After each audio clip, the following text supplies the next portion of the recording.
வணக்கம். தமிழகத்தில் அல்லது இந்தியாவில் பொதுமக்களுக்கு பல சிக்கல்கள் இருக்கலாம். அதாவது தொல்லைகள், அப்புறமா வரவு செலவு பிரச்சனைகள், நிலம் சார்ந்த பிரச்சனைகள், பட்டா பிரச்சனைகள், பட்டா மாறுதல், ஜாதி சான்றிதழ் சார்ந்த பிரச்சனைகள், இப்படி பலதரப்பட்ட பிரச்சனைகள் ஒரு ஒரு மாவட்டத்துலேயும் இருக்கும்.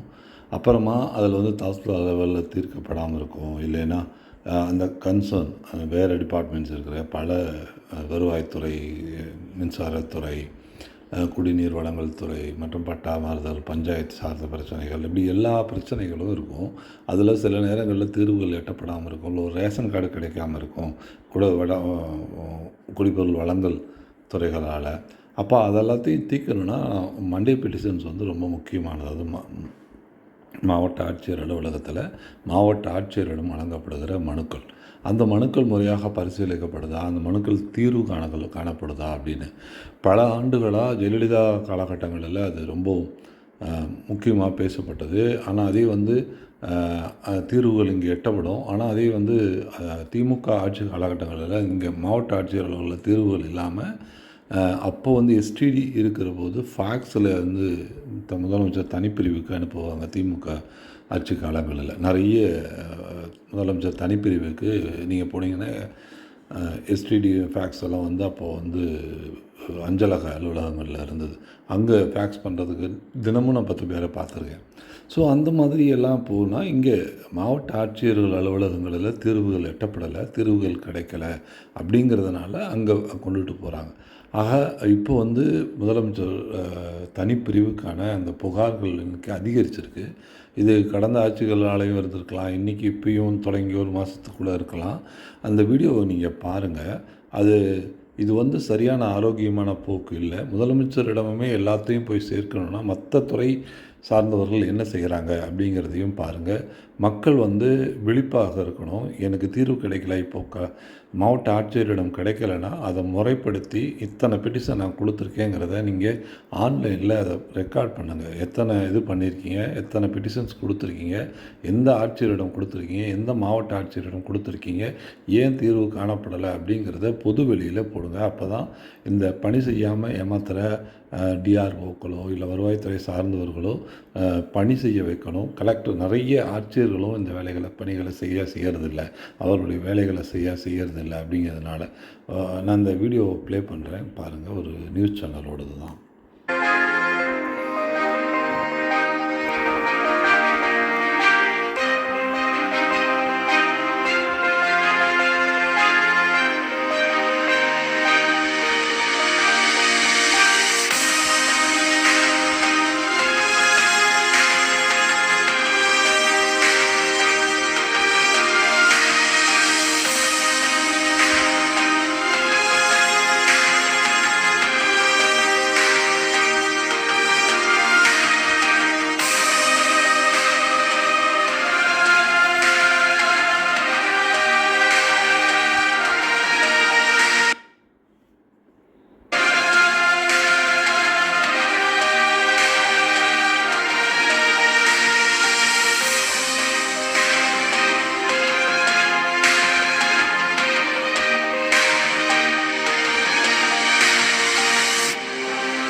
இந்த கூட்டம் அல்லது இவ்வளவு தூரம் பயணித்து தமிழ்நாடு முழுக்க இருக்கிற மக்கள் ஒரு இடத்துல இந்த திரள் அந்த 2 விஷயங்கள பறைசாற்றுது. ஒன்று வந்து அங்கே இருக்கிற துறைகள், அது மாவட்ட நிர்வாகத் துறைகளாக இருக்கலாம், அல்லது காவல்துறையும் மாவட்ட நிர்வாகங்களும் வேறு வேறுபட்ட தன்மைகளோடு இயங்கிறத பார்க்க முடியும். பிறகு அது காவல்துறையும் மாவட்ட நிர்வாகமும், பிறகு இன்னும் பிற இருக்கிற துறைகள், அப்புறம் வருவாய்த்துறையில் இருக்கிற இன்னும் சிக்கல்கள், இப்படி பல பிரச்சனைகளால் அல்லது சுற்றுப்புற சூழல் பிரச்சனைகளால் பல நாட்களாக பெயரளவில் நடவடிக்கைகளில் ஈடுபடுவது, இப்படி பல சிக்கல்களுக்குள்ள இந்த மக்கள் சிக்கியிருக்காங்கங்கிறது மட்டும் தெரியுது. அது ஒன்று வெளிப்படுத்துது. அதாவது இன்னும் பல சிக்கல்களை அந்த நிர்வாகங்கள், மாவட்ட நிர்வாகங்கள் புறக்கணிக்கின்றன. மக்களுடைய செவிகளை கேட்பதில்லை. மக்கள் இன்னும் எள்ளுக்கிறைகளாக கிள்ளுக்கிறைகளாகவே மக்களை இந்த துறைகள், அரசு துறைகள், அரசு அதிகாரிகள், இதற்கு முன்னிருந்த மக்கள் பிரதிநிதிகள், இப்பொழுதும் சில பிரதிநிதிகள், சில அமைச்சர்கள் மக்களை சரியாக பார்ப்பதில்லை. ஆவின் பாலகம் சார்ந்த பிரச்சனைகள் தீர்க்கப்படலை. பல வருவாய்த்துறைகளில் பல பிரச்சனைகள் இன்னும் லஞ்சம் மிகப்பளவுக்கு தலைவிரித்து ஆடுகிறது வருவாய்த்துறையில். அப்புறம் வனத்துறை நிர்வாகத்தை சார்ந்த அமைச்சருடைய செயல்பாடுகளும் உரிய அளவுக்கு இல்லை. மற்ற அமைச்சர்களை பார்க்கிற பொழுது வனத்துறை மிகப்பெரிய அளவுக்கு சீர்கெட்டு கிடக்கிறது. ஏற்கனவே அது இன்னும் முறையாக கையில் எடுக்கப்படாத துறையாகவே என்றும் இருக்கிறது. இன்னும் பல துறைகள் என் கண்காணில் இப்பொழுது பட்டிருக்கிறது. இந்த 3 துறைகளை நான் வெளிப்படுத்துகிறேன். ஆவின் நிர்வாகம் மிகப்பெரிய ஒரு சீர்கேட்டில் தொடர்ந்து அழிவின் பாதையில் அது பயணிச்சுக்கிட்டு இருக்குது. அது தன்னுடன் இணைந்திருக்கிற பலரை அழிக்குது. லஞ்சத்தை கொடிகட்டி பறக்கிற ஒரு நிறுவனமாக ஆவின் நிர்வாகம் இருக்குது. ஸோ இப்படி இந்த பல பிரச்சனைகளின் அடிப்படையில் இந்த நிர்வாக சிக்கல்களும் அதிகாரிகளுடைய செயல்பாடுகளும் மண்டே பெட்டிஷனில் உட்காந்துருக்கிற வருவாய்த்துறை அதிகாரிகள் எல்லோரும் வந்து செல்ஃபோனை நோண்டிக்கிட்டு இருக்கிறது, விவசாயிகள் குறைதீர்ப்பு மையங்களில் குறைதீர்ப்பு நாட்களில் அங்கே உட்காந்துட்டு இருக்கிற விவசாய அதிகாரிகள் ஃபோனில் கேம் விளையாடுவது, இது இந்தியா முழுக்கவும் நடக்குது. தமிழ்நாட்டிலையும் நடந்துகிட்டு இருந்தது கடந்த காலங்களில். அதனால் எல்லோரும் முதலமைச்சரோட தனிப்பிரிவுக்கு போவது என்பது சரி கிடையாது. ஏன்னா அங்கே இருக்கிற குறிப்பிட்ட அதிகாரிகள் குறிப்பிட்ட அளவுக்கான விஷயங்களை மட்டும்தான் கையாள முடியும். அதாவது தவறுகிற சில விஷயங்களை அவங்க பார்க்கலாம். இவர்கள் விட்டுவிட்டு போனது எல்லா பிரச்சனைகளுக்கும் அங்கே போனால் மாவட்ட கலெக்டர் எதற்கு, வருவாய்த்துறை எதற்கு, மற்ற துறைகளில் இருக்கிற முக்கியமானவர்களெல்லாம் எதற்காக இருக்கிறார்கள் என்று எனக்கு தெரியல. அது ஒன்று. இரண்டாவது, இங்கே எனக்கு தீர்வு கிடைக்கும் என்கிற நம்பிக்கை அவர்களுக்கு பிறந்திருக்கிறது என்று நினைக்கிறேன். முதலமைச்சரிடம் என்னுடைய மனு போய்விட்டால் எனக்கு தீர்வு கிடைத்துவிடும் என்கிற ஒரு நம்பிக்கை ஒரு மனிதன் பெற்றிருக்கிறார் என்றால் அது ஒரு பெரிய ஒரு மாதத்தில் அந்த நம்பிக்கையை அவர் உருவாக்கி இருக்கிறார் என்று நினைக்கிறேன். மற்ற கட்சிகள் புலம்புவதை விட இந்த மக்கள் தான் இதற்கு சாட்சி. அதாவது எனக்கு இங்கே தீர்வு கிடைக்கும் என்று ஒருவர் நினைத்து விட்டால் அல்லது பலரும் நினைத்து விட்டால் அங்கே வந்து குழுமி நிற்பார்கள். அரசியல் அதிகாரமற்ற ஒரு நபராக இருந்தாலும், பணபலம் இல்லாதவர் எதுவாக இருந்தாலும், அந்த நபரிடம் தனக்கு ஏதேனும் ஒரு தீர்வு கிடைக்கும் என்று சொன்னால் அவருடைய வாசலிலே பலர் நிற்பார்கள். இது கடந்த கால வரலாறு. அதன் அடிப்படையில் அங்கே இருக்கிற அந்த மக்களே இந்த ஒரு மாத ஆட்சி காலத்தினுடைய சாதனையாக நான் பார்க்குறேன்.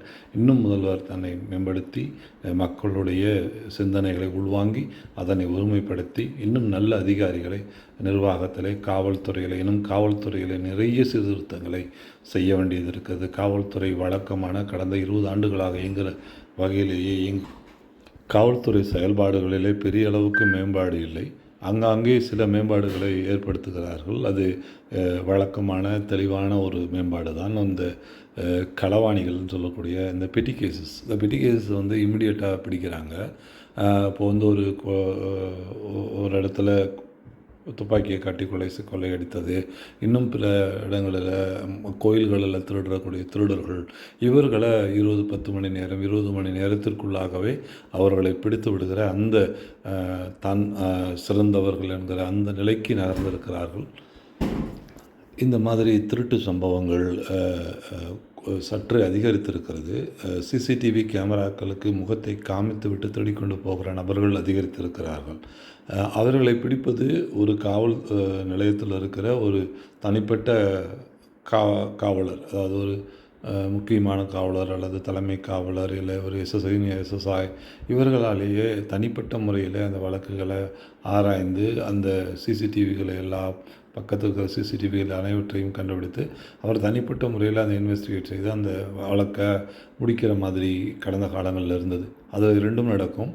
ஒன்று அவன் அரெஸ்ட் ஆவான், இல்லைன்னா அவனிடமிருந்து பணத்தை பெற்றுக்கொண்டு அந்த காவலர் வந்து வெளியேறுகிறார். இப்போ காவலர் கண்டுபிடிச்சிட்டு அந்த திருடனை பிடிச்சிட்டாக்க அவங்களுக்குள்ள ஒரு நெகோசியேட் வரும். அது நெகோசியேஷன் சரியாக வரலைன்னா வழக்காக மாறும், இல்லைன்னா அது அப்படியே முடிஞ்சிடும். தரவுகள் சேகரிக்கப்பட்டது, அவனுடைய ஃபோன் சுவிட்ச் ஆஃப், வி ஆர் ட்ரேசிங்னு சொல்லிட்டு அந்த கேஸை வச்சுடுவாங்க. இப்போ அதை அந்த அந்த ஸ்டேஷனை செய்து வழக்காக மாற்றி அவனை அரெஸ்ட் செய்கிறாங்க. அவன் சரித்திர பதிவேடு குற்றவாளியாக இருக்கலாம், பணத்துக்காக சாராயம் குடிப்பதற்காக இருக்கும். அது இப்போ இங்கே பார்த்தீங்கன்னாலும் நீங்கள் பார்க்கலாம். குற்றவாளிகள் கைது செய்யப்பட்டார்கள், பணம் திருடியவர்கள், நகை திருடியவர்கள், கோயில் உண்டியலை திருடியவர்கள் என்கிறது எல்லாருமே செக்யூர்டு அப்படின்னு சொல்லி வரும். ஆனால் அதற்கு மேலே இது வந்து வழக்கமான ஒரு பாணி தான். இதற்கு மேலே அவங்க நகர்றதில்லை. இப்போ நாளைக்கு ஒரு ஆணவ படுகொலை நடந்துச்சுனாலும் அதில் ஒரு நபரை எப்படி சுர்ஜித்தை மட்டுமே வச்சுட்டு மற்றவர்களுக்கு பிணையில் வரக்கூடிய அளவுக்கான அதாவது உடனிருந்தவர்கள், அதாவது முக்கியமான A1 A2 இதில் எதுவுமே சேர்க்காமல் கூட இருந்தவர்கள் அல்லது இவர்களுக்கு தெரியாது அப்படி அடிப்படையில் அது பிசிஆர் வழக்காகவே இருந்தால் கூட அவருடைய தந்தை வந்து பிணையில் வரக்கூடிய வழியில் தான் அந்த சார்ஜ் ஷீட் எஃப்ஐஆரே போடப்பட்டிருந்தது. அவருடைய மனைவியை வந்து இப்போ தான் அவங்கள கைது செய்திருக்காங்க. அவங்களையும் கொஞ்சம் காலம் தான் வச்சுருக்க முடியும். அவங்களும் பிணையில் வரக்கூடிய அளவுக்கு தான் அந்த வழக்கை பதிவு பண்ணியிருந்தாங்க. ஸோ அவங்க பிணையில் போயிடுவாங்க. ஸோ அது வந்து ஸ்டேஷன் பெயில் மாதிரி கொடுத்துருந்தாங்களா என்னன்னு தெரியலை. பட் இப்போ வந்து அவங்க கைதாகியிருக்காங்க.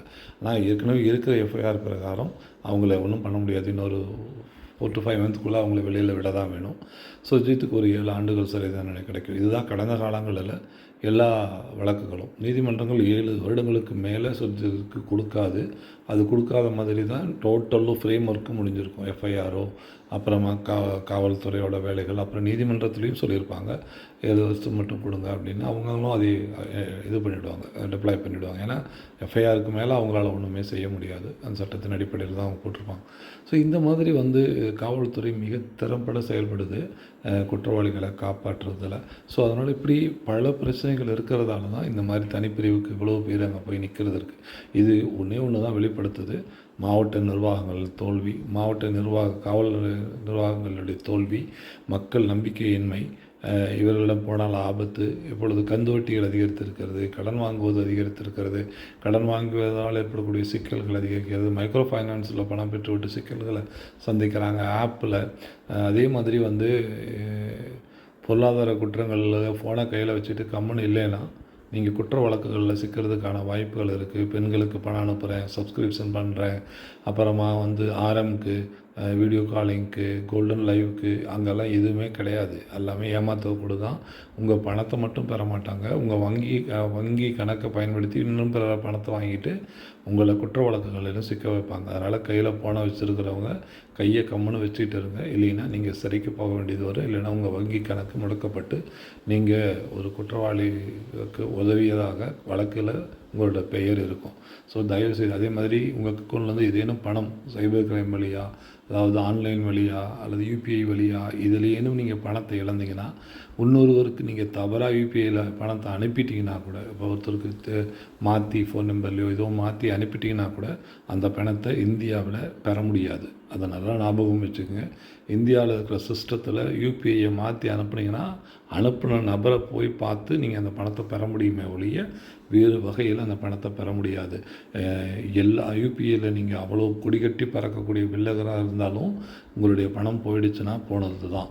இந்தியாவை பொறுத்த வரைக்கும் சைபர் கிரைம் வழியாகவோ, சைபர் குற்றங்கள் வழியாகவோ, அல்லது சப்ஸ்கிரிப்ஷன்கள் வழியாகவோ, வேறு வகையில் கேம் சைட்ஸ் வழியாக உங்கள் பிள்ளை விளாண்டு உங்களுடைய அக்கௌண்ட் நம்பர் தெரிஞ்சு வச்சுருந்தாலோ உங்களுடைய பணம் உங்களுடைய அக்கௌண்ட்டை விட்டு வெளில போயிடுச்சுன்னா ₹1 கூட திரும்ப பெற முடியாது. நீங்கள் அந்த அவங்க கொடுக்குற சைபர் கிரைம் செல்லுக்கு நீங்கள் ஃபோன் செஞ்சீங்கன்னா நீங்கள் இன்னொரு உங்களை மாதிரி பாதிக்கப்பட்ட ஒருவரை குற்றவாளி ஆக்க முடியுமே ஒழிய, அவருடைய வங்கி கணக்கை முடக்க முடியுமே ஒழிய, உண்மையான குற்றவாளியை இந்திய அரசோ அல்லது இந்திய அரசு இருக்கிற எந்த துறையும் பிடிக்காது. அதை மட்டும் ஞாபகம் வச்சுக்கோங்க. அதே மாதிரி சைபர் அரெஸ்ட் இதெல்லாம் வந்தாலும் உங்கள் உயிரை எவனும் எடுக்க முடியாது. அதனால் வந்து ஃபோனை கட் பண்ணிவிட்டு உங்கள் வேலையை பார்த்துட்டு இருங்க. யாருக்கும் கொடுக்காதீங்க. யாரும் மிரட்டலுக்கு அடிபடியாதீங்க. யாரோட வீடியோ எடுத்து வச்சுருக்கிறான் அதனால் வந்து அவனுக்கு நான் ஒத்துழைச்சேன்னெல்லாம் செய்யாதீங்க. ஒருத்தனும் ஒன்றும் கொடுக்க முடியாது. அதனால் உங்கள் வேலையை பாருங்கள். தேவையில்லாத பொம்பளைக்கு பணத்தை அனுப்பாதீங்க. தேவையில்லாத இடத்துல போய் ஒரு சப்ஸ்கிரிப்ஷன் வந்து ஒரு வீடியோ நீங்களே ஒரு நிர்வாண வீடியோக்களை உருவாக்க முடியும். அதுக்கு போய் காசை கொடுத்து உங்களுடைய அக்கௌண்ட்டு உங்களுடைய வாழ்வை அழிச்சிக்கிறீங்க. அதனால் இந்த மாதிரி நிர்வாக கோளாறு குறைபாடுகளால் தான் இந்த மாதிரி முதலமைச்சர் செல்லுக்கு இவ்வளோ பேர் போகிறதா இருக்குது. அதனால் உஷாராக இருங்க, தெளிவாக இருங்க, உங்களுடைய பணத்தை காப்பாற்றிக்கிங்க. யூபிஐ அளவாக பயன்படுத்துங்க. சப்ஸ்கிரிப்ஷன் யாருக்கும் பண்ணாதீங்க. எந்த சப்ஸ்கிரிப்ஷன் இருந்தாலும் அது வந்து வெளியேறிடுங்க. நன்றி, வணக்கம்.